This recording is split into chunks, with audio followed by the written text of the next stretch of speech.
Hallelujah, thank you Lord, thank you Jesus. आइए हम आज के परमेश्वर के वचन की ओर बढ़ते हैं। पुराने नियम में से नीति वचन उसका 11 अध्याय वचन 1 से 11। नीति वचन 11 1 से 11, प्रोवर्ब्स 11 1 to 11। और मैं रिक्वेस्ट करती हूँ मिसेस सुरेखा वार्ड कृपया सामने आए। पुराने नियम में से नीति वचन 11 अध्याय वचन 1 से 11।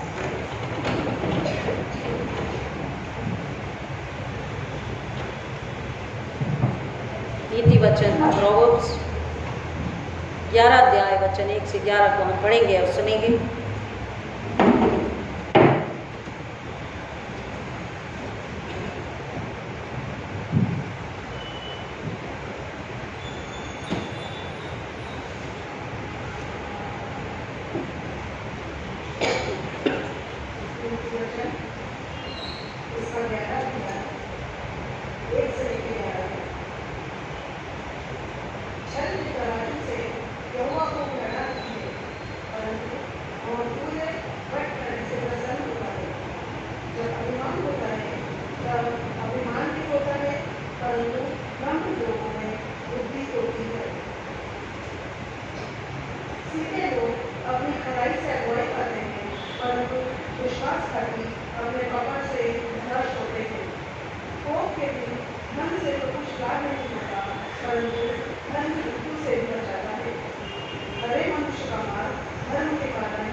आइए दुआ करें।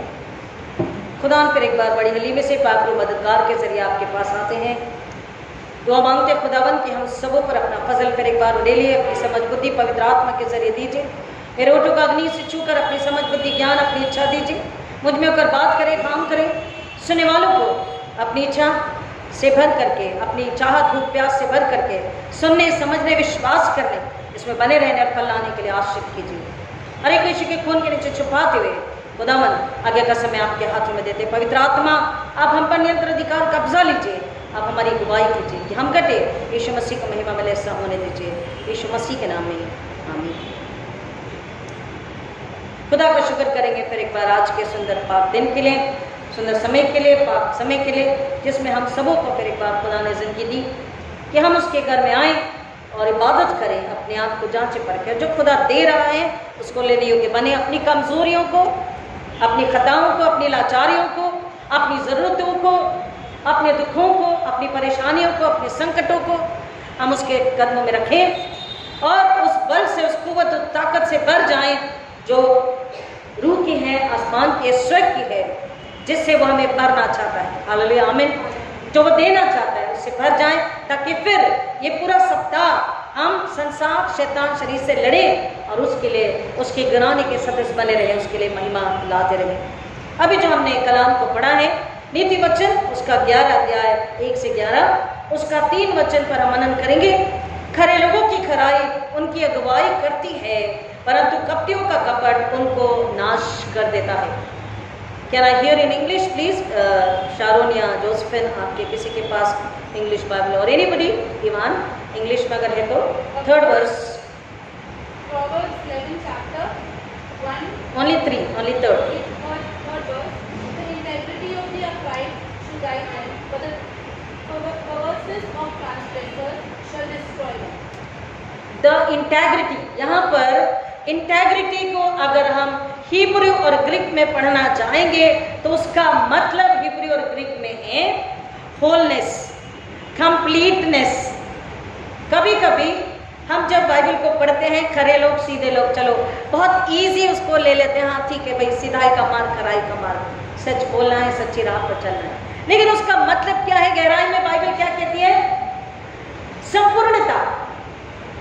ग्रीक और हिब्रू में इंटेग्रिटी का मतलब है होलनेस, कंप्लीटनेस, संपूर्णता, पूरा होना, और प्यूरिटी, शुद्धता, और धार्मिकता, राइचियसनेस। और इसलिए कलाम कह रहा है कि जो खराई से चलता है, the one who walks on the path of purity, righteousness, integrity, जो सच्चाई, पवित्रता, शुद्धता, निर्मलता, कोमलता, और बिना किसी कपट के, बिना किसी भेद के, बिना किसी दोहरी चाल के, बिना किसी दोहरी सोच के अपने दिल, अपनी आत्मा को, अपने काम, अपने विचारों को वचन के अनुसार पाखरू के जरिए चलाता है मसीह जीवन को, कहता है कि वो धार्मिकता की राह पर चलता है और वो पूरी तरह से संपूर्णता को, यानी कि हमारे जीवन की शारीरिक, आर्थिक, मानसिक, भौतिक, आत्मिक, पारिवारिक, सामाजिक सारी आशीषों को वो आता है। एक लंबे समय की जो दौड़ होती है, लाइक 2 और 3 आवर्स की जो रेस होती है, वो उसके लिए स्वर्ण पदक के लिए 2 लड़कियां दौड़ में दौड़ रही थी, एक एबल मुताई और दूसरी अनाया फर्नांडिस। अब ऐसा हुआ कि इतने लंबे समय दौड़ते दौड़ते उनका जीत का समय, स्वर्ण पदक सामने दिख रहा, हाथों में लेने का समय उनके सामने है। और हम जानते हैं कि जब वो दौड़ते हैं तो स्ट्रेट वे नहीं होता, समटाइम्स इट कर्व आती, सर्कल टाइप का आ जाता है।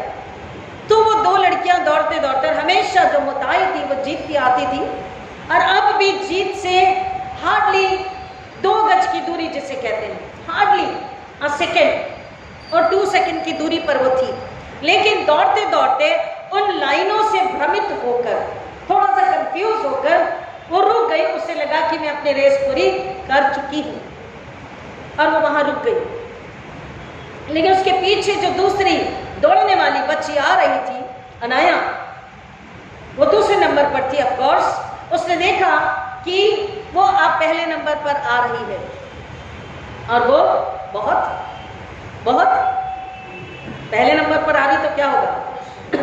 तो उसने क्या किया? उसने क्या किया?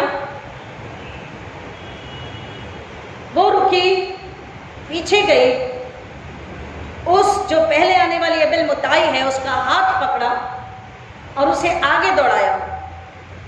उसे उस जो बार लगा होता है उसके पार उसने कराया और खुद वहीं रुकी रही। तालियों की गड़गड़ाहट, लेकिन कुछ लोग बड़े असमंजस में, अभी भी भौचक्के से, किसी का मुंह खुला है, किसी की आंखें फटी है, क्वेश्चन मार्क है कि कैसे, क्यों। ये फर्स्ट नंबर आ सकती थी, उसका रिकॉर्ड तोड़ सकती थी और वो स्वर्ण पदक पा सकती थी। न्यूज़पेपर्स में, अखबारों में, टीवी में उसका नाम आ सकता था। उसने ऐसा क्यों किया? वेल, इनाम देने का समय आया।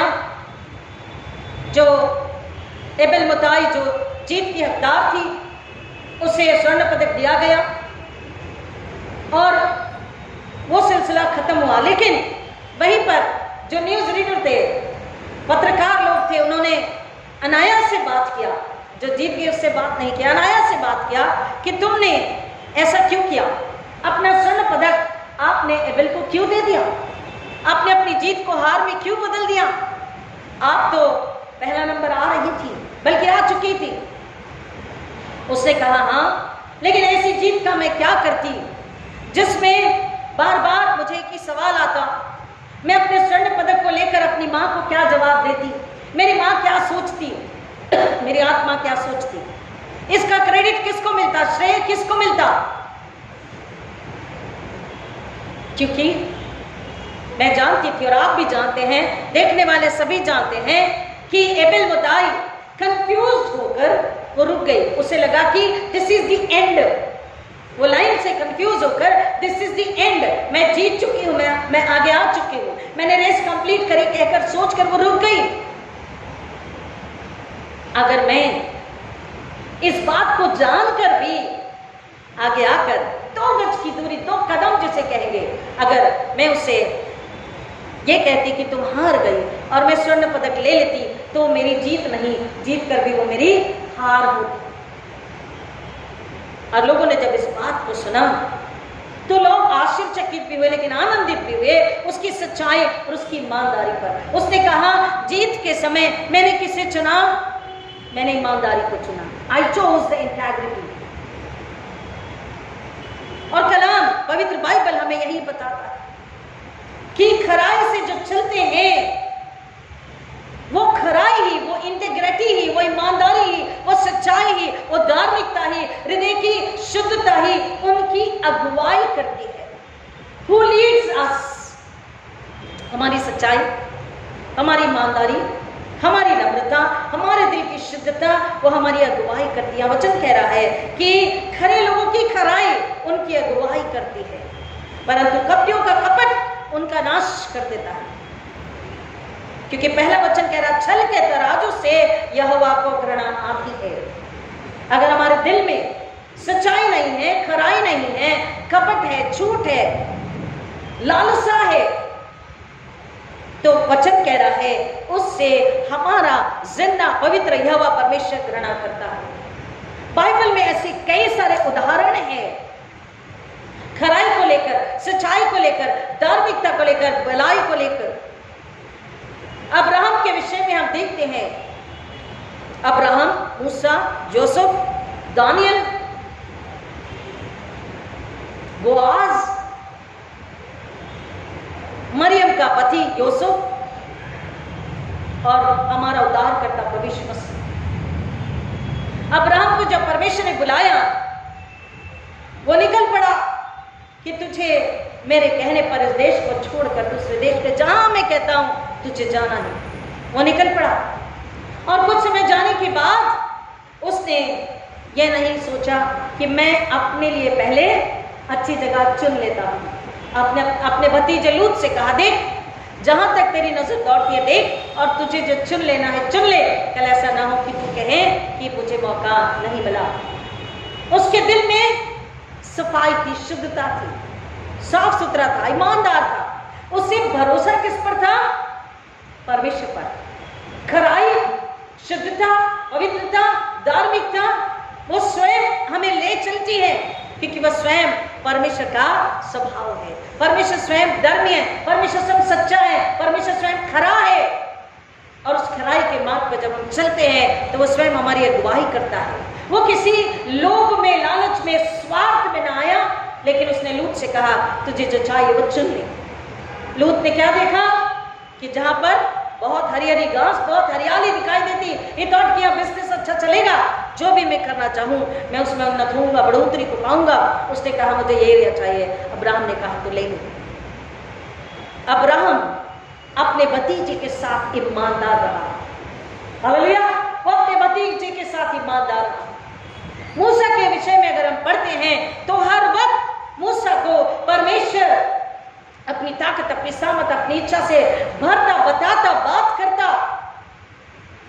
घंटों घंटों नहीं, दिन दिन, रात रात वो यहोवा परमेश्वर के साथ रहता। लेकिन जब अपने लोगों के बीच में आता, उनके साथ खराई से व्यवहार करता, उनके साथ खराई से चलता, उन्हें खराई और धार्मिकता और मन की शुद्धता के साथ उन्हें सिखाता, परमेश्वर का भय मानना सिखाता, उनसे प्रेम से बर्ताव करता, धीरज से बर्ताव करता।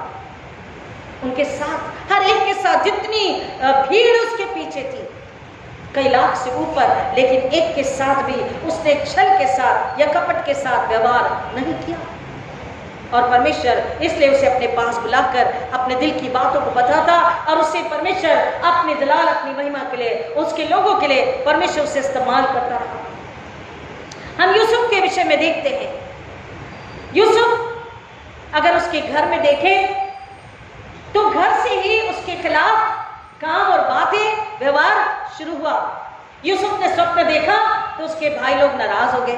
फिर यूसुफ ने सपना देखा तो उसके माँ बाप कहने लगे, अच्छा अब तो हमसे बड़ा हो गया कि तू कहता है कि तूने सपना देखा कि तुम लोग मेरे पैर छू रहे हो। और माँ बाप भी उससे नाराज हो गए। यहाँ तक कि हम जानते हैं उसके भाइयों ने उससे ऐसी क्रूरता करी, क्रूरता छल किया उन्होंने। उसे कहा कुछ और किया उसके साथ कुछ और काम से, कुछ और सोच, किसी और निर्णय से, किसी और काम के लिए अपने भाई को ले गए। वो भोला था, वो सीधा था, मन में सच्चा था, खराई से, पवित्रता से, निर्मलता से, कोमलता से, प्रेम से, सहनशीलता से, धार्मिकता से भरा उसका हृदय था, आज्ञाकारिता से, आदर से, प्रेम से भरा उसका हृदय था। और गड्ढे में डाल देने के बाद भी, उसकी मौत चाहने के बाद भी हम क्या देखते हैं? उस गड्ढे में से परमेश्वर ने उसे निकाला, उसे जिंदगी, बहुतायत की जिंदगी दी और उसे खुदा ने सच में अपनी महिमा के लिए और उसके प्रयोग के लिए इस्तेमाल किया। किस समय में? अकाल के समय में। जो स्वप्न उसने देखा था वो स्वप्न सच्चा था, वो पूरा हुआ, परमेश्वर ने उसका इस्तेमाल किया। अब गड्ढे से तो निकल गया, लेकिन उसके जीवन से तकलीफ, परेशानियां, आजमाइशें कम नहीं हुई। उसके सामने धन की लालसा थी, शरीर की लालसा थी, पावर पोजीशन की लालसा थी ना, टेम्पटेशन थी, लेकिन उसने इन सब को नकारा।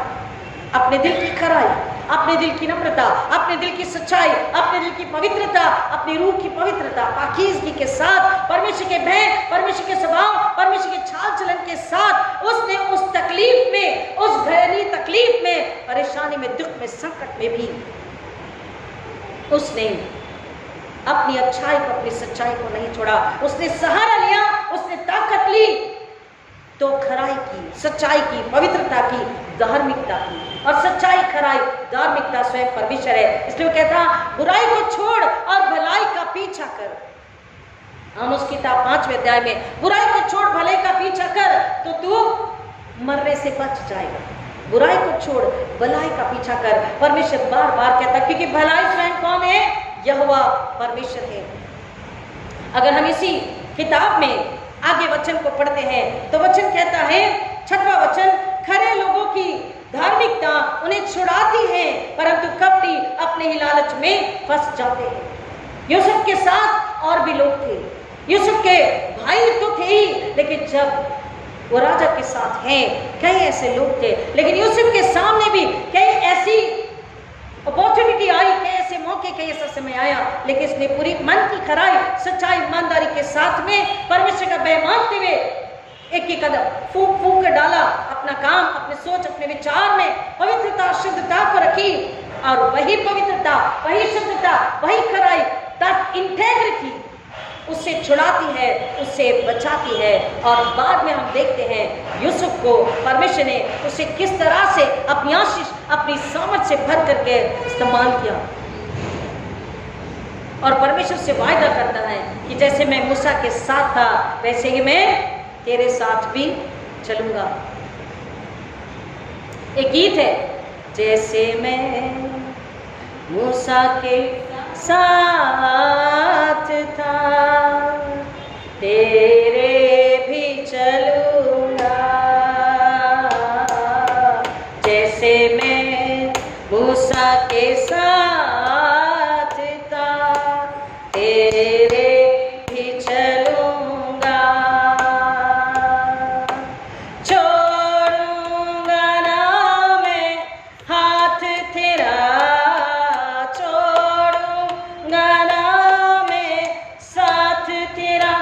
तुझे थामे चलूंगा। जैसे मैं मूसा के साथ था, तेरे भी चलूंगा। जैसे मैं मूसा के साथ था, तेरे भी चलूंगा। खुदा कहता है, जैसे मैं अब्राहम के साथ था, मूसा के साथ था, यहोशू के साथ था, मैं तुम्हारे साथ भी चलूंगा, चलने तैयार हूं, तुम्हारा हाथ पकड़कर तुम्हारे साथ चलने के लिए मैं तैयार हूं। मेरी खराई, सिधाई, पवित्रता, धार्मिकता ही तुम्हारी ढाल है, तुम्हारी तलवार है, तुम्हारी चट्टान है, तुम्हारी सुरक्षा है, तुम्हारी शांति है, तुम्हारी बरकत है, तुम्हारी बढ़ोतरी है। अब्राहम को हम बढ़ते देखते हैं, यूसुफ को हम बढ़ते देखते हैं, मूसा को हम बढ़ते देखते हैं, केवल भौतिक आर्थिक ही नहीं, आत्मिक और आत्मिक के साथ खुदा फिर हमें भौतिक और आर्थिक भी उन्नति देता है, हमें बढ़ाता है। हमारी नौकरी में, हमारे बिजनेस में, हमारे घर में, हमारी रसोई में, हमारे थोड़े से में वो बरकत को देता है, हमें ऊंचा उठाता है, हमारा नाम सम्मान बढ़ाता है, हमारी महिमा को बढ़ाता है। लेकिन कब? जब कहता है कि जब हम खराई से चले। और तीसरा वो कहता है कि जब खरे लोग, 11वां वचन 9 से पढ़ते हैं, भक्तिहीन अपने मुंह से पड़ोसी को नष्ट कर देता है, परंतु धर्मी लोग ज्ञान के द्वारा बच जाते हैं। कलाम कह रहा है कि हमको परमेश्वर का वचन, दुधारू तलवार, जीवन लोगों को देना है अपनी जुबान से, क्योंकि ईमान में है, दिल में है, दिल भरा हुआ है, मेरा कटोरा उमड़ रहा है। जब हमारा दिल और आत्मा में वचन है तो कहता है कि हम हमारे संबंध में जो भी आए उन्हें हम ये वचन स्वयं यीशु मसीह को हम उन्हें देते हैं। खराई और सच्चाई और पवित्रता और भलाई और धार्मिकता हम उनके कानों से, उनके दिलों, उनके दिमाग, उनकी आत्माओं में डालते हैं। डालना, देना, बोना हमारा काम है। 10वां वचन, जब धर्मियों का भला होता है तो संपूर्ण नगर आनंदित होता है, और जब दुष्टों का नाश होता है तो हर्षनाद होता है। अगर दुष्ट, अगर कपटी, अगर छली, अगर झूठे, हम अपनी जितनी भी उम्र है, अगर हम जवान हैं, हम बुजुर्ग हैं, हम अडल्ट हैं, हम जानते हैं कि अगर हमने बुराई को नाश होते देखा तो कभी भी किसी ने भी आनंद नहीं मनाया। ऐसी बात है, जब बुराई नाश होती है तो लोग आनंदित होते हैं क्योंकि बुराई वहां खत्म हो गई, कपट, छल, दुष्टता हार गई। और जब धर्मियों का भला होता है तो कह रहा संपूर्ण नगर आनंदित होता है। पवित्र बाइबल में हम इसी बात को देखते हैं, जब परमेश्वर से लोग दूर चले गए तो थोड़े समय के लिए परमेश्वर ने उन पर विपदा, संकट आने दी। थोड़े समय परमेश्वर ने उन्हें हारने दिया, थोड़े समय वो झुके, लेकिन जैसे ही उन्होंने अपने दिल में, अपनी रूह, अपनी आत्मा में फिर से पश्चाताप करके, परमेश्वर को स्मरण करके, परमेश्वर से प्यार करके, आज्ञाकारिता में, इंटेग्रिटी, ईमानदारी, सच्चाई, पवित्रता में, धार्मिकता में अपने आप को पश्चाताप के जरिए रखा, परमेश्वर ने फिर एक बार उनके शत्रुओं का, दुष्टों का नाश किया और परमेश्वर ने अपने लोगों को विजय, जय, आशीष, बरकत, इनाम, शत्रु पर विजय दिलाई और उनकी महिमा परमेश्वर ने बढ़ाई। और इसलिए कह रहा है, जब धर्मियों का भला होता है तो संपूर्ण नगर आनंदित होता है, और जब दुष्ट का नाश होता है तो हर्षनाद होता है। खरे लोगों के आशीर्वाद से नगर की उन्नति होती है। परमेश्वर ने हमें हमारे लिए नहीं, हमारे परिवार, हमारे घराने, हमारे खानदान के लिए नहीं, हमारी केवल जमात कलीसिया के लिए नहीं, लेकिन नगर और राष्ट्र, देशों के लिए भी रखा है। हालेलुया। जब हम अपने घर की चार दीवारी के बाहर, अपनी कलीसिया की चार दीवारी के बाहर, अगर नगर, देश और राष्ट्रों के लिए भी हम जब दुआ करते हैं, खराई से, भलाई से, सिधाई से, पवित्रता से, उसकी धार्मिकता से भरकर, उसके भय प्रेम से भरकर, उसकी इच्छा को जानकर, उसकी इच्छा से जब हम मांगते हैं, वो कहता है कि परमेश्वर उनकी दुआ को कबूल करता है, उनकी प्रार्थना को सुनता है। और जब हम दुआ करके अपने नगर को, अपने देश को, जो जिनके लिए हम दुआ कर रहे हैं, जिनके लिए मांग रहे हैं, हम उन्हें यीशु के नाम में जब ब्लेस करते हैं, आशीष देते हैं, हृदय की खराई से, सच्चाई से, पवित्रता से, तो वो आशीष उन्हें जरूर मिलती है, वो आशीष से भर जाते हैं। लेकिन अगर हमारे हृदय में परमेश्वर की भलाई, सच्चाई, इंटेग्रिटी, ईमानदारी, पवित्रता, संपूर्णता, पिता, पुत्र, पवित्र आत्मा, संपूर्णता का मतलब है आत्मा, दिल, शरीर, दिमाग एक साथ एक जगह होकर परमेश्वर के भय में, वचन में बने रह करके, अगर उसके पहले का अध्याय पढ़ते हैं, नीति वचन 10 और 9वां वचन, उसी का Proverbs 10 और 9, खरी चाल चलने वाला सुरक्षित रहता है, परंतु जो टेढ़ी चाल चलता है उसका भेद खुल जाएगा। हम कितनी भी कठिन परिस्थितियां क्यों ना हो, विरोध ही सामने क्यों ना हो, लेकिन वचन कहता है खरी चाल चलने वाला सुरक्षा। हर समय हमारी सुरक्षा वही है, हमारे अंदर, हमारे चारों ओर, क्योंकि खराई, इंटेग्रिटी, भलाई, धार्मिकता, नम्रता, पवित्रता कहाँ है? हमारे अंदर है। तकलीफ सामने है, लेकिन सुरक्षा कहाँ है? हमारे अंदर। हालेलुया, आमीन। तकलीफ चारों ओर है, लेकिन खराई, सुरक्षा अपने आप हमारे अंदर है और हमें दिखती नहीं, लेकिन परमेश्वर हमारी ही उस चाल की वजह से, हमारी उस सोच की वजह से, हमारे स्वभाव की वजह से, हमारी उस धार्मिकता की वजह से, मसीहत की वजह से वो हमें बचाता। हमने जो बारी बारी के पाठ में भजन जबूर 33 को पढ़ा है, उसमें भी वही वचन बताता है। आएंगे मेरे साथ भजन 33:4। भजन 33:4, यहोवा का वचन खरा है और उसका सब काम सच्चाई से होता है। यहोवा का वचन खरा है, सच्चा है। He is a true God, He is a faithful God, He is a righteous God। सच्चाई, खराई, धार्मिकता, पवित्रता, कोमलता, निर्मलता उसका स्वभाव है, कह रहा है, क्योंकि यहोवा का वचन खरा है, सच्चा है और उसका सब काम सच्चाई से होता है। और जो काम सच्चाई से होता है, यहोवा का वचन कह रहा है, वो कभी भी हारता नहीं, गिरता नहीं, वो कमजोरी लाचारी से डरता नहीं है, क्योंकि उसका वचन खरा है और उसका सब काम खराई से होता है। वह धार्मिकता और न्याय से प्रीति रखता है, यहोवा की करुणा से पृथ्वी भरपूर है। 12 वचन, क्या है धन्य वो प्रजा जिसका परमेश्वर यहोवा है, वह जाति जिसे उसने अपना निज भाग होने के लिए चुन लिया है। अगर उसने अपना निज भाग होने के लिए, इसलिए पत्रस कहता है कि हम परमेश्वर की निज प्रजा है। We are his personal property, hallelujah. हम उसके हैं, हम परमेश्वर के लोग हैं, हम उसकी निज प्रजा, चुनी हुई जाति, यहोवा याजकीय और राजकीय हम हैं। जब हम परमेश्वर के लोग हैं, याजकीय और राजकीय, तो हम खराई से और सच्चाई से और पवित्रता से, इंटेग्रिटी में, होलनेस में, प्यूरिटी में हमको हमेशा उसके वचन के अनुसार चलना है, बने रहना। परमेश्वर का वचन कहता है 33:18 में, देखो यहोवा की दृष्टि उन पर जो उसका भय मानते हैं और जो उसकी करुणा पर आशा रखते हैं बनी रहती है। 33:18 साम्स, देखो यहोवा की दृष्टि उन पर जो उसका भय मानते हैं और जो उसकी करुणा पर आशा रखते हैं बनी रहती। अब्राहम ने यही किया। लूत जो है उसका भतीजा, वो स्वार्थ में, लालच में नाश हुआ, स्वार्थ में और लालच में नाश हो गया, लेकिन अब्राहम धीरज, सच्चाई, पवित्रता, परमेश्वर के भय, आज्ञा में, विश्वास में बना रहा। यूसुफ, कितनी तकलीफ, कितनी कठिनाइयों का सामना, अपमान का सामना, मृत्यु सामने है, लेकिन वो अपने मन की, अपने दिल की खराई, सच्चाई, पवित्रता से दूर नहीं हटा। और अंत में हम देखते हैं यूसुफ को परमेश्वर ने ऊंचा उठाया। दानियल, एजरा, हन्ना, बोआज अपनी खराई और अपनी सच्चाई से नहीं हटा। रूत के साथ उसने वही किया जो परमेश्वर चाहता था, और बोआज और रूत के वंश से हम देखते हैं दाऊद का वंश, और दाऊद से यीशु मसीह को हम देख रहे हैं।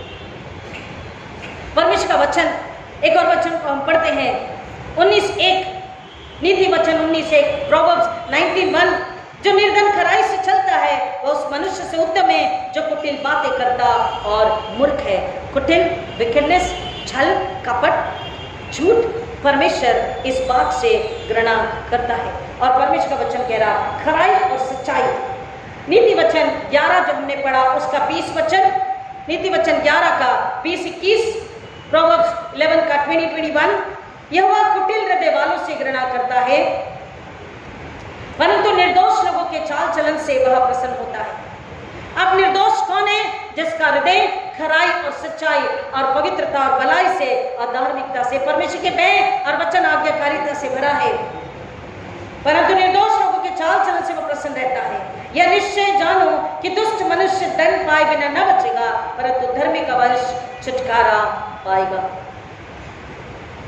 इसलिए वो कह रहा है कि खराई से चलने वाले मनुष्य की रक्षा उसकी खराई, खरे मनुष्य की खराई उसकी अगुवाई करती है। उसकी रक्षा करती है, उसकी सहायता करती है और उसको ऊंचा उठाती है। उसे जो चाहिए परमेश्वर उसे देता है। परमेश्वर हमें विश्वासु बनने के लिए कहता, विश्वासघाती नहीं, because he is a faithful God. परमेश्वर ट्रस्टवर्दी, फेथफुल है, परमेश्वर विश्वास योग्य है। और वो कहता मेरी प्रजा जैसे राजा है वैसी प्रजा, तो कहता मेरी प्रजा भी विश्वासी हो, ट्रस्टवर्दी हो, नम्र हो, पवित्र हो, क्योंकि मैंने विश्वास और सत्यता और पवित्रता और धार्मिकता से भरकर तुम्हें इस दुनिया में भेजा है। क्योंकि अगर विश्वासघाती है तो अपने दोहरे स्वभाव से वो नष्ट हो जाते हैं, नष्ट हो जाते हैं, चाहे कितनी भी कोशिश करें।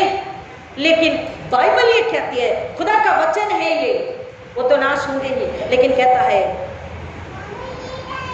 कि जो धर्मी है, जो हृदय के शुद्ध है, वो पीढ़ी दर पीढ़ी बने रहेंगे, आशीष को पाएंगे।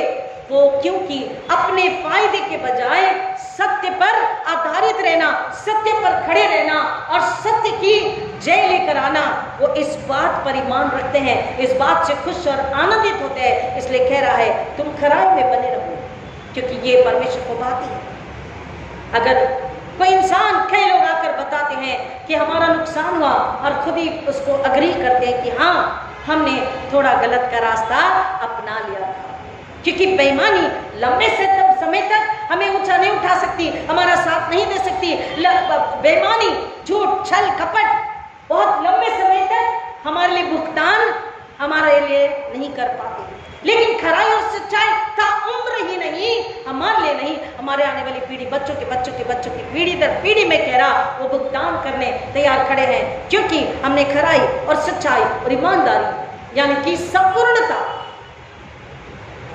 धार्मिकता, पवित्रता, खराई, सच्चाई पर, परमेश्वर पर ईमान रख के अपने चाल चलन को, अपने स्वभाव को हमने परमेश्वर के चरणों में रख करके उस पर ईमान, उस पर विश्वास करके अपने कामों को, अपनी सोच को, अपने निर्णय को, अपने भविष्य को, अपनी चाहतों को, अपनी लालसाओं को, अपनी जरूरतों को हमने उसकी इच्छा के अनुसार, उस खराई के अनुसार पूरा करने की कोशिश करी। और हम स्वयं इस बात की गवाही देते हैं कुछ समय बाद कि हाँ हमने आश्चर्यजनक रीति से इस आशीष को पाया, इस इनाम को पाया, इस नाम को पाया, इस ग्लोरी, इस महिमा को पाया, उन्नति को पाया, बढ़ोतरी को पाया, प्रमोशन को पाया, कमाई में बरकत को पाया, बिजनेस में, नौकरी में बरकत को पाया, हमारा नाम ऊंचा हुआ, हमारा भविष्य परमेश्वर ने आशीष किया। क्यों? खराई और सच्चाई, क्योंकि हमें बचाने वाला कौन है? बोला खरे लोगों की खराई उनकी अगुवाई करती है, उन्हें बचाती है, छुड़ाती है, उनकी रक्षा करती है। और क्यों हमें ऐसा करना है? उस बच्ची ने जो जीत सकती थी, स्वर्ण पदक लेकर पेपर में, न्यूज़पेपर में अपना नाम डलवा सकती थी, लिखवा सकती थी, सालों उस बात को जाना जाता कि उसने जो एबेल मथाई है उसका रिकॉर्ड तोड़ दिया। अनाया फर्नांडिस स्वर्ण पदक की विजेता हुई, लेकिन वो कहती जब जब मैं स्वर्ण पदक अपने घर में शेल्फ में रखा देखती तो मैं अपने आप से सवाल करती कि क्या ये सही हुआ? श्रेय किसको जाता था? स्वर्ण पदक को, मेरी जीत को, या मेरी बेईमानी को? मेरे थोड़े से उस स्वार्थ के लिए मैं अपने ईमान को, अपने विवेक को नाश कर देती। वो कहती है कि मैं अपनी माँ को, अपने आप को, अपनी ईमान को, अपनी आंखों को क्या जवाब देती? कलाम यही बताता है, आंखों के बिलाशा, जीविका का घमंड। परमेश्वर कहता है इस पर जो बने हैं वो लौट कर आए, क्योंकि वो उन्हें नहीं बचाएंगे, वो लंबे समय तक उनका भुगतान नहीं करेंगे। हमारी खराई, हमारी ईमानदारी। प्रियो, आज दुनिया में ऐसे कई मौके आते हैं, ऐसे कई प्रसंग आते हैं, ऐसी कई परिस्थितियां आती है, ऐसा कई समय होता है, ऐसी कई अपॉर्चुनिटी आती है जहां पर दो लोग परखते हैं, शैतान भी, संसार, शरीर, और परमेश्वर भी, पवित्र आत्मा परखती है कि अब हम किसको चुनेंगे। क्योंकि एक तरफ हमारे लिए सब कुछ आसान तरीके से रखा हुआ है, प्रमोशन, बिजनेस बढ़ा हुआ, कई सारी बातें, मान सम्मान, एवरीथिंग, और एक तरफ लेकिन उसके साथ साथ खराई नहीं है, ईमान को झूठ में डालना है, विवेक को गंदा करना है, मार देना है, और दूसरी तरफ खराई और सच्चाई। परमेश्वर स्वयं, परमेश्वर खराई और सच्चाई और धार्मिकता है, दो लोग परखते होते हैं। लेकिन हमारा धीरज, हमारा खराई पर बने रहना। अगर वंडर है वो अगुवाई करके और बचा लेती है, और थोड़े समय के बाद या कुछ लंबे समय के बाद परमेश्वर के उचित समय के अनुसार हम हमारे जीवन में दोगुनी हालेलुया, दोगुनी आशीष को, दोगुनी बरकत को, दोगुने नाम सम्मान को हम पाते हैं। आत्मिक भी और बढ़ाता है क्योंकि हमने आत्मा का हथियार लेकर के बुराई को नाश किया हालेलुया। और फिर भौतिक भी, आर्थिक भी, शारीरिक भी, सामाजिक भी, कलीसियाई भी, परमेश्वर पारिवारिक भी आशीष देकर के दोगुना हमें ऊंचा उठाता है कि हम में फिर एक बार उस खुदावन को सारा जलाल मिले, यहोवा परमेश्वर की महिमा हो। अंत में अगर ये बहुत कठिन लगता है क्योंकि कई बार निर्णय लेना कठिन हो जाता है, खराई और सच्चाई कुछ भी नहीं, वहीं के वहीं है भाई साहब। न मकान बना, न गाड़ी आई, न बंगला बना, न कुछ मिला क्योंकि बेईमानदारी है, कुछ नहीं मिला और बेईमानी वाला दुष्ट कई गुना आगे बढ़ गया। अगर ये बात कोई कान में पुजाए, शैतान शत्रु कान में डाले, तो प्रियो यीशु मसीह की सूली की ओर नजर कर ले क्योंकि यीशु मसीह ने पूरी खराई, पूरी सच्चाई के साथ एक बार भी उसने ये नहीं कहा कि मैं अपनी ओर से कोई बात कहता हूं। मेरा पिता जो मुझे कहता, जो बताता, जो सिखाता, जिस काम के लिए, बात के लिए भेजा, वही मैं बताता, वही मैं कहता, वही मैं करता हूं, वही सिखाता हूं। मेरी नहीं, मेरे भेजने वाले की महिमा हो, उसका जलाल, उसकी ग्लोरी हो, उसकी बड़ाई हो। उसने कहीं भी ये नहीं कहा ठीक है ना मैं तो परमेश्वर का बेटा हूं, ठीक है ये सेवा इस तरह से कर ली तो कुछ नहीं होता, लेकिन नहीं, पूरी खराई, पूरी ईमानदारी, पूरी इंटेग्रिटी के साथ में, संपूर्णता के साथ में यहोवा परमेश्वर स्वर्ग की पूरी ताकत, अपनी ताकत, बेटा होने की ताकत को, he was divine also, he was human also, पूरी ताकत, पूरी समझ जो स्वर्ग की शुद्धता, पवित्रता, धार्मिकता, नम्रता, खराई को लेकर के अपने बलि होने के काम को, बलिदान के काम, कुर्बानी के, सैक्रिफाइस के काम को, मेमने की सेवा को उसने सच्चाई, खराई से, प्रेम से पूरा किया। तकलीफ, दर्द, वेदना सिर्फ अकेला सहता रहा, अकेले, उसके साथ कोई नहीं था। वो रास्ता, उस भारी क्रॉस को लेकर, वो पीड़ा, वो अपमान, वो दुख, वो आंसू, वो कोड़े, वो कीले,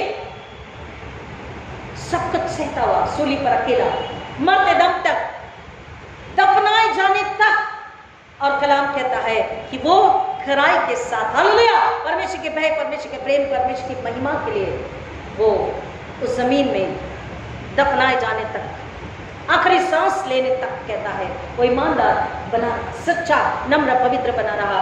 और उसकी खराई, उसकी सच्चाई, उसकी पवित्रता, उसकी धार्मिकता कब्र के भीतर उसे दबोच कर नहीं रख सके, हालेलुया। और तीसरे दिन कब्र फाड़ कर वो बाहर है। प्रियो, कहते ना झूठ के पांव नहीं होते, सच्चाई और खराई हमें जीवन देती है, बहुतायत का जीवन देती है, और एक और इंसान की रूह को बचाने में हमारा इस्तेमाल करती है। तो खराई और सच्चाई, क्योंकि छल के तराजू से यहोवा को घृणा आती है, पर वो सही नापतोल से आनंदित होता है। जब अभिमान आ जाता है तो अपमान भी आता है, पर नम्र लोगों में बुद्धि होती है, खरे लोगों की खराई उनकी अगुवाई करती है, परंतु कपटियों का कपट उनको नाश कर देता है। प्रकोप के दिन धन संपत्ति काम नहीं आती, परंतु धार्मिकता मृत्यु से बचाती है।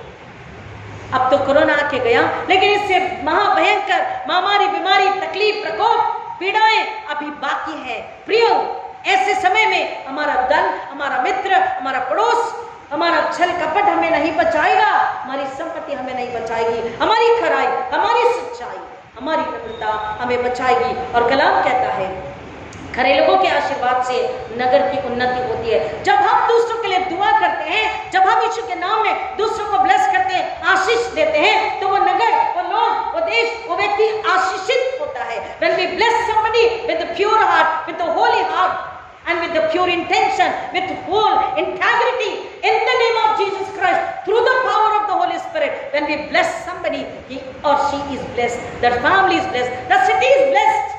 अगर सोचिए, एक के उस सामर्थ के जरिए अगर इतनी आशीष है, तो हम सारे कलीसिया के लोग 100, 200, 150 जितने भी हम मेंबर्स हैं, बुजुर्ग, जवान, स्त्री, पुरुष, बच्चे, हम जितने लोग हैं, अगर हम इस वचन के अनुसार उस खराई में और धार्मिकता में, संपूर्णता में, परमेश्वर के भय में, वचन में, अगर हम अपने पड़ोस को, अपने आसपास के एरिया को, क्षेत्र को, अपने नगर को हम प्रार्थना में ऊंचा उठाते हैं और यीशु का हो जाने के लिए उसे आशीषित करते हैं कि वचन को सुने, वचन पर ईमान लाए, उसकी रुनाश होने से बचे, वो यीशु को स्वीकारे। इस बात के लिए जब हम किसी को ब्लेस करते हैं, कह रहा वो एक व्यक्ति नहीं, एक घराना नहीं, नगर भी आशीषित होता है। और ऐसा करने से हम अपने से की आशीष पाते पीढ़ी दर पीढ़ी और परमेश्वर की महिमा होती है। लेकिन दुष्ट का वचन कह रहा दुष्ट के लिए, परंतु दुष्टों की बातों से वह नगर ढाया जाता है। हमारी बात, हमारी सलाह कैसी है, हमारी सोच लोगों को बताना सिखाना कैसा है, पवित्रता, शुद्धता, खराई का या दुष्टता का? क्योंकि वचन कहता है खराई से लोगों का भला होगा, आत्मा नाश होने से बचेगी। लेकिन अगर छल है, कपट है, तो व्यक्ति की आत्मा नाश हो जाएगी। और यीशु मसीह आए हैं कि कोई नाश न हो बल्कि अनंत जीवन पाए। प्रियो, हम उससे मांगे कि परमेश्वर हम हमारे घराने ऐसे बने कि खराई पर चले, ईमानदारी पर चले, सच्चाई पर चले, धार्मिकता पर चले, प्रभु यीशु मसीह में चले, ताकि हम जो आपने हमें चुना है, हम बुलाए और भेजे गए हैं आशीष का पात्र होने के लिए, आशीष का कारण होने के लिए, हम वही बने रहें ताकि हमारी जब जरूरत पड़े तो बिना मांगे खुदा हमें, हमारे घरानों को, हमारी कलीसियाओं को आशीषित करे और हमारे जरिए यीशु मसीह की सूली को महिमा मिले। खुदा इन वचन की गहराई में जाने हमें आशीषित करे। आइए दुआ करें। खुदा आपका शुक्र करते हैं कि आपने फिर एक बार हमें याद दिलाया, हम याजकीय और राजकीय हैं, हम आपकी निज प्रजा है, चुनी हुई जाति, बुलाए हुए भेजे हुए लोग हैं कि हम आपकी पवित्रता, आपकी सच्चाई, आपकी खराई, आपका प्रेम, आपकी धार्मिकता हम बहुतायत से लोगों के दिल आत्मा में डालने की कोशिश करें पवित्र आत्मा के जरिए। अगर वो सुनेंगे, समझेंगे, स्वीकारेंगे तो वो नाश होने से बचेंगे। हमारे नगर देश आशीषित होंगे सुसमाचार के जरिए। केवल वचन और वचन और वचन, यानी कि जीवन और जीवन ही होगा, ज्योति ही होगी, धार्मिकता ही होगी सब तरफ। हर एक घुटना टिकेगा, हर एक जुबान अंगीकार करेगी, हर एक सिर झुकेगा। खुदावन, हम आशीष के हकदार होंगे। पिता, मांगते हैं आपकी खराई, आपकी नम्रता प्रभु यीशु मसीह के जरिए, प्रभु यीशु मसीह के नाम में हम में भर दीजिए और पवित्र आत्मा के द्वारा हम जीवन जी करके ले आपके लिए फल लाने वाले हो, ऐसा होने दीजिए पिता, होने दीजिए। अगर आज कोई भी कमी घटी है, आज कोई भी परेशानी, दुख, तकलीफ है, हम बुराई का रास्ता अपने पैरों के नीचे कुचल दें, शैतान को घुड़की लगाए यीशु के नाम में, क्योंकि वचन कहता तुम्हारा खरा स्वभाव, तुम्हारी खराई ही तुम्हारी अगुवाई रक्षा करेगी। पिता, उसी आशीष के लिए मैं अपने घरानों को, कलीसिया को, तमाम प्रियों को आशीषित करती हूँ और मांगती खुदावन कि सुसमाचार प्रचार खराई और सच्चाई और धार्मिकता से सुनाया जाए कि कौमें नाश न हो बल्कि वो जीवन और बहुतायत का जीवन पाए। यीशु मसीह का क्रूस खुदावन बहुतों के लिए और हर एक के लिए जो जीवन लाया है, उसके अर्थ को, महत्व को जानकर लोग उसमें छांव पाने के लिए, उद्धार पाने के लिए ललायत हो, ऐसा होने दीजिए। हर एक जो पहली बार सुनेंगे उनके लिए आपकी बुद्धि, नम्रता, विश्वास, समझ को मांगते हैं, आपके भय को मांगते हैं, आपकी आज्ञाकारिता को मांगते हैं, उन्हें यीशु के खून के नीचे छुपा दें। और खुदावन, हमारी कलीसिया के लिए मांगते हैं कि हम आपके बताए मार्गों पर, राहों पर चलकर आपके लिए फल लाने वाले हों, ताकि नगर की रक्षा, वचन कहता है अगर नगर की रक्षा यहोवा ना करें तो जागने वाले का परिश्रम व्यर्थ है।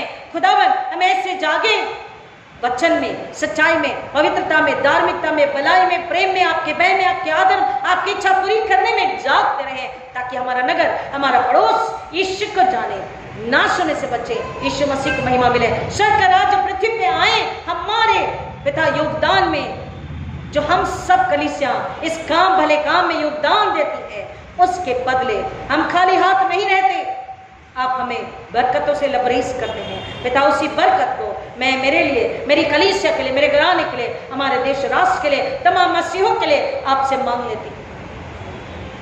खुदावन, खरे मनुष्य की खराई उसकी अगुवाई करती है। इस वचन को सभी के लिए क्लेम करती हूँ और इसकी आशीष को सच से रिलीज करके रिसीव करती हूँ। आपने सबों को इस आशीष से भर दिया। विश्वास में धन्यवाद करते हुए प्रार्थना को उद्धार करता प्रभु यीशु मसीह के नाम में मांगते पिता, विनती सुनिए, दया से ग्रहण कीजिए, आमीन। और हमारे उद्धार करता प्रभु यीशु मसीह का अनुग्रह, परमेश्वर पिता का प्रेम, पवित्र आत्मा की सच्चाई, पवित्रता और सहभागिता, शांति आप सबों के साथ, जो पहली बार सुन रहे खास उनके साथ हमेशा हमेशा बनी रहे। आमीन। God bless you.